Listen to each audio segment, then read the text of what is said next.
ખબરોમાં બન્યા રહેવા માટે બેલ આઇકોન દબાવો અને એબીપી અસ્મિતાને સબસ્ક્રાઇબ કરો। ઉત્તર પ્રદેશના હાથરસ ગેંગરેપ કેસના 4 આરોપીઓને ગાંધીનગર એફએસએલ લાવવામાં આવ્યા।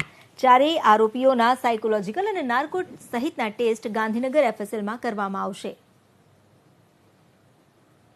આ અંગે વધુ જાણકારી આપી રહ્યા છે સંવાદદાતા વિપુલ બાલધાજી। વિપુલ, જે ઉત્તર પ્રદેશના હાથરસમાં જે ગેંગરેપની ઘટના બની હતી, સમગ્ર ઘટનાની તપાસ ઉત્તર પ્રદેશ પોલીસ દ્વારા કરવામાં આવી રહી છે, પરંતુ ગાંધીનગર એફએસએલ જે પ્રખ્યાત છે નાર્કો ટેસ્ટ અને સાયકોલોજીકલ ટેસ્ટ માટે, ત્યારે આ 4 આરોપીઓને ગાંધીનગર એફએસએલ ખાતે સાયકોલોજીકલ અને નાર્કો ટેસ્ટ માટે ઉત્તર પ્રદેશ પોલીસ દ્વારા અહીંયા લાવવામાં આવ્યા છે। આજે તમામ આરોપીઓના મેડિકલ ચેકઅપ કર્યા બાદ તેમના નાર્કો અને સાયકોલોજીકલ એનાલિસિસ ટેસ્ટ કરવામાં આવશે અને તે ટેસ્ટ બાદ એ તમામ રિપોર્ટ છે તે ઉત્તર પ્રદેશ પોલીસને સોંપવામાં આવશે અને તેના આધારે પણ ઉત્તર પ્રદેશ પોલીસ આગળની કાર્યવાહી હાથ ધરશે।